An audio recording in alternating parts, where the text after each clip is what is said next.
The New York Times writing that, quote, at a news conference Monday night, the police chief said that the shooter's birth name was Robert Dorgan, born in 1969. She added that the person also went by the name Roberta Esposito, like Phil Esposito, the famous Bruins hockey player, but Roberta, not Phil, Roberta.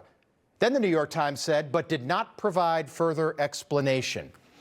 I don't really think that you need further explanation here, New York Times. If you're willing to do some actual shoe leather reporting and look at this photograph, it's pretty clear this is a man wearing a dress. What more do you need to make the connection that Roberta was trans and violent and clearly very ill? Even Roberta's daughter said that her father was a very sick man, but the reporter doing the report never mentioned the word transgender.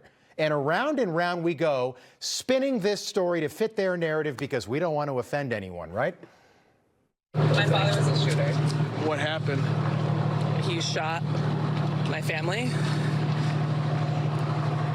and he's dead now. He has mental health issues. Any idea why he would have done this? He's sick. He's very sick. Okay, so that's Robert's daughter. Imagine life for that family. A man who was married to a woman for half of his life, then suddenly he wakes up one day and he says that he's going to be a woman, so she divorces him because that's not going to work. Now, where have we seen that before? Oh, that's right.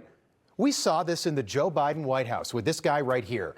We were all told to celebrate Rachel Levine, who in his 50s, after 30 years of marriage, woke up and decided that he was going to be a woman. Yay, Rachel. We were all told to celebrate this.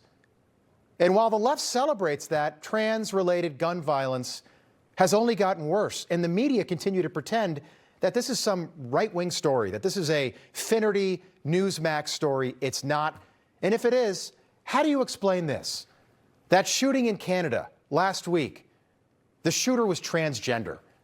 The Annunciation Catholic Church shooter was transgender. The Nashville Christian School shooter was transgender. The Colorado Springs shooter was transgender. The Denver shooter was transgender. The Iowa school shooter was transgender. The Aberdeen shooter was transgender. Charlie Kirk shooter had a furry obsession and a transgender boyfriend.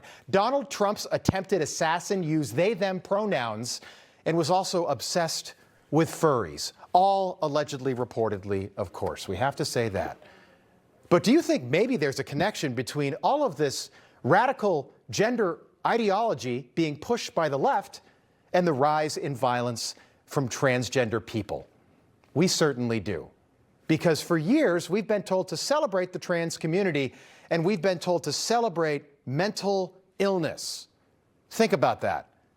You might remember this, 2023, after a transgender man killed 6 people at a Christian school in Tennessee, Karine Jean-Pierre told us that we should feel bad not for the victims and their families, but for the trans community and the trans shooter, which is sick in itself.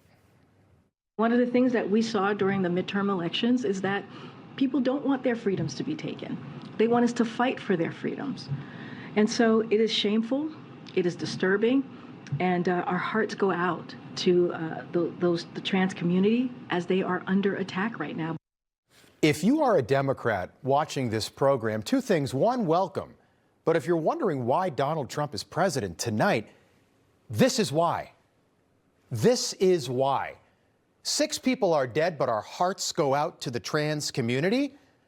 Where was the media then? Think about that and think about the message that that sends from the White House.